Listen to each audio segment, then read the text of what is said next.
अक्टूबर 2024 का date sheet आ चुका है और आपके पास पहुंच भी गया होगा। कई बच्चे क्रॉस चेक कर रहे थे मुझसे कि सर ये डेट शीट सही है या गलत है, तो ये चीज़ें आपके यहाँ कंफर्म भी हो जाएगी और हमने टेलीग्राम चैनल में ऑलरेडी इसको दे दिया है।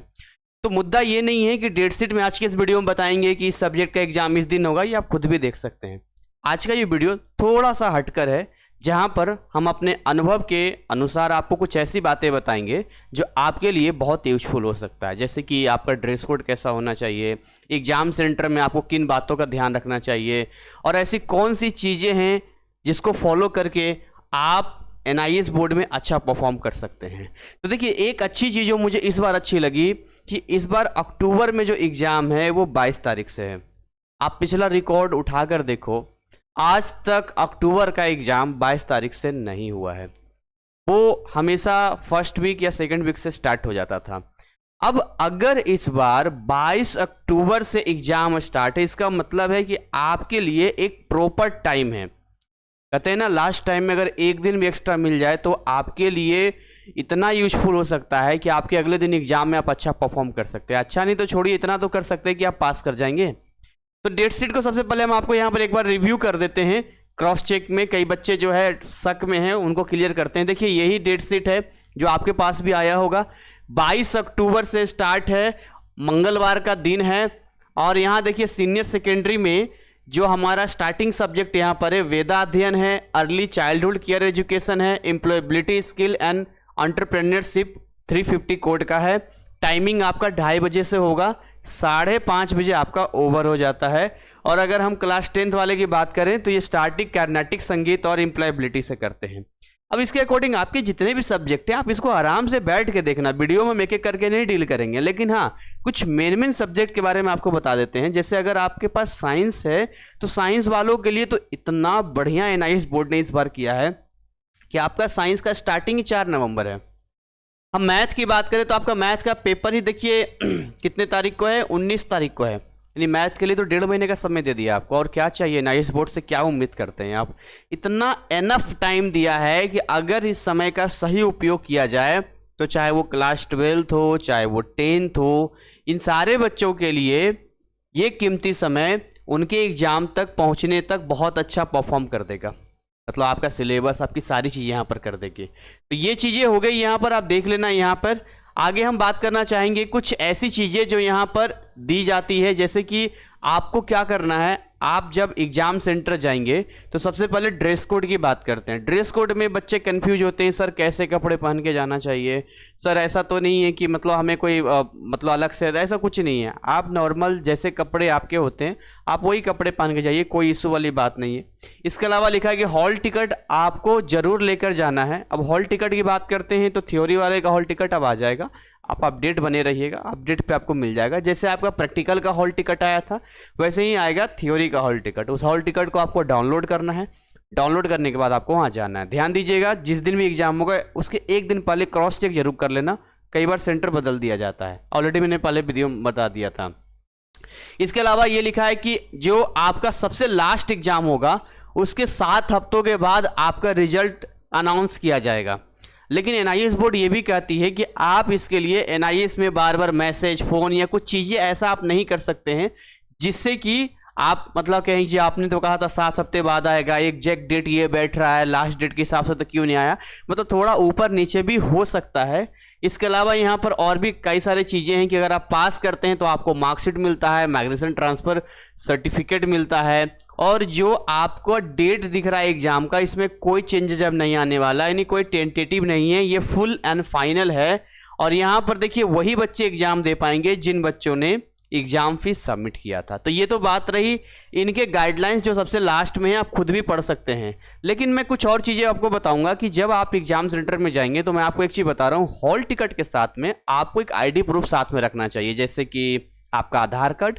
अब आधार कार्ड ओरिजिनल तो होता नहीं है, लेकिन हाँ कलर में जो नॉर्मली आप रखते हैं, अगर आपके पास पैन कार्ड है तो वेल एंड गुड। एक ID रखना जरूरी होता है।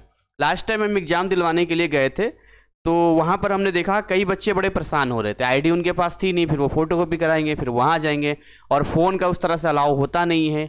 कई बच्चे कहते हैं कि सर हमारा एग्ज़ाम सेंटर में जब हम बैठेंगे तो वहाँ पर कॉपी हमें कितने बजे मिल जाएगी, तो देखिए एनआईएस का जो नया गाइडलाइन ये है कि आपको 15 मिनट एक्स्ट्रा समय किया, यानी 2:15 में आपके हाथों में कॉपी आ जाएगी, लेकिन स्टार्टिंग के 15 मिनट में आपको कोई भी कुछ मतलब आंसर लिखने के लिए कॉपी नहीं दी जाएगी, खाली क्वेश्चन होगा जिसको आप पढ़ सकते हैं।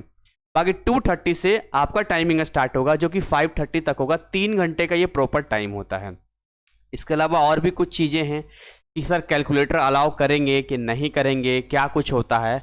देखिए मैंने तो अभी तक नहीं सुना है कैलकुलेटर कोई अलाउ करता है, लेकिन फिर भी वेरी करता है सेंटर टू सेंटर। हो सकता है कहीं कर दे कहीं ना करे, कहीं की चेकिंग हार्ड हो सकती है। जनरली अब एनआईएस बोर्ड इतना सिंसियर हो चुका है कि सारे जितने एग्जाम सेंटर से उसको बड़ी गंभीरता से जांच पड़ताल करता है।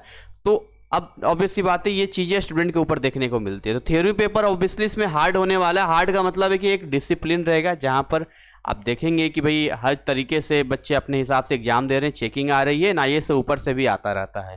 तो ये जो चीज़ें हैं, जो 2-3 बातें मैंने आपको बताई, चाहे वो ड्रेस कोड हो, चाहे वो आपके आईडी कार्ड हो, पेन में आपको कम से कम 2-3 पेन लेना चाहिए, जेल पेन से आपको बचना चाहिए। ओएमआर सीट आपके पास होगा। ओएमआर सीट में जो आपको एक चीज़ ध्यान रखनी है वो ये ध्यान रखनी है कि ओएमआर सीट जब भी आप फिल करेंगे तो उसमें अपना नाम है ना, अपना एनरोलमेंट नंबर, जो आपका अपना डिटेल होगा वो सबसे पहले अच्छे से फिल करना, क्योंकि फिर आपके मार्क्स नहीं मिल पाएंगे। या जो आपका आंसर शीट वाली कॉपी होगी, उस आंसर शीट वाली कॉपी में भी आपका नाम, आपका एनरोलमेंट नंबर, जो भी डाटा रहेगा उसको अच्छे से करना, तभी जाके आपका जो है आगे कॉपी चेकिंग में जाएगी। अगर आपको हिंदी मीडियम में लिखना है तो वहाँ मीडियम में हिंदी कर देना, अगर आपको इंग्लिश मीडियम में लिखना है तो वहाँ इंग्लिश कर देना। ये चीज़ें जो है ना, आपको थोड़ा सा छोटी छोटी चीज़ें होती है। जब बच्चे एग्जाम दे के आते हैं तो हमें बताते हैं सर हमसे ये मिस्टेक हो गया, सर हमारा ये रह गया, सर हमारा वो रह गया, फिर उसके बाद कोई चेंजेस नहीं होता है, तो आपका समय खराब हो सकता है, आपकी मेहनत खराब हो सकती है। इसलिए इन चीज़ों से आपको थोड़ा सा बचना है। छोटी छोटी चीज़ें हैं, आपने सबको कर लिया, सबसे पहले अपनी डिटेल को फिल कर लिया। अब आता है कि आंसर हमें कैसे लिखना चाहिए, क्या कुछ करना चाहिए। देखिए आंसर लिखने का सबसे सिंपल तरीका, मेरा ये मानना है कि आप सबसे पहले क्वेश्चन पेपर को, जो 15 मिनट का आपको समय मिलेगा, उसको अच्छे से पढ़ना। उसमें देखना बहुत सारे ऐसे सवाल होंगे जो आप बहुत मतलब कम समय में सॉल्व कर दोगे।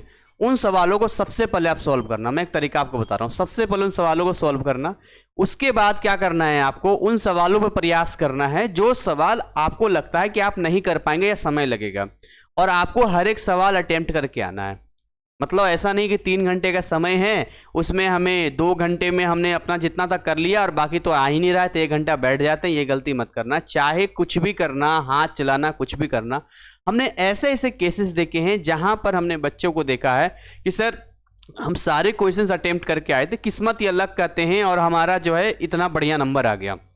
ठीक है, तो होता है कई बार कि मतलब आप ये नहीं कह सकते हैं कि आप गलत लिखोगे तो आपका नंबर मिल जाएगा, लेकिन अगर आप सारे अटेम्प्ट करेंगे तो चांसेस होते हैं वहाँ पे कि आप फेल नहीं करोगे, आपको पास कर दिया जाएगा।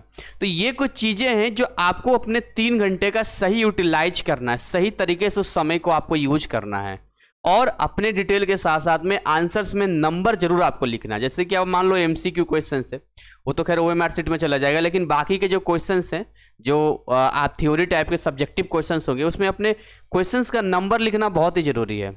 और बाकी तो ये कहने वाली बात नहीं है कि आप फिर से क्वेश्चंस लिखोगे तो कोई लिखता नहीं, डायरेक्ट आंसर लिखिए। राइटिंग का थोड़ा ध्यान रखिए, इतना भी सुंदर राइटिंग मत लिखना कि 3 घंटे के पेपर में आपको 6 घंटे लगे, आप क्वेश्चन ही ना कर पाओ, और इतना ही बेकार मत लिखना कि पता ही ना चले। तो ये थोड़ी सी चीज़ें हैं छोटी मोटी जिसको आप ध्यान रखना। आई होप आप ये अपने हिसाब से इसको सेट कर पाओगे। कोई बड़ी चीज़ नहीं है, डेट शीट हो, हॉल टिकट हो, ये सब कोई बड़ा अपडेट नहीं है, बस एक इन्फॉर्मेशन टाइप का होता है। बाकी कई लोगों ने तो पहले अपडेट कर दिया है। तो खैर एनीवे, इसी के साथ आज की सेशन को यहीं पर ओवर करेंगे, और आपको बस इतना ही कहेंगे कि हमने साइंस वालों के लिए बहुत सारे कोर्सेज दिया है जो कॉम्बो पैक ऑफर में चल रहा है, इसका लाभ आप ले सकते हैं। और स्पेशल वीडियो में साइंस वाले के ऊपर बनाऊंगा जिसमें मैं बताऊंगा कि कैसे लास्ट मोमेंट में अपनी तैयारी को अच्छा कर सकते हैं। इसके अलावा और भी सब्जेक्ट्स और भी अलग अलग क्लास के बच्चों के लिए भी हमारे पास कोर्सेस अवेलेबल है हमारे ऐप में, जिसका लिंक डिस्क्रिप्शन में दिया है। So thank you so much, wish you all the best. जय हिंद, जय भारत।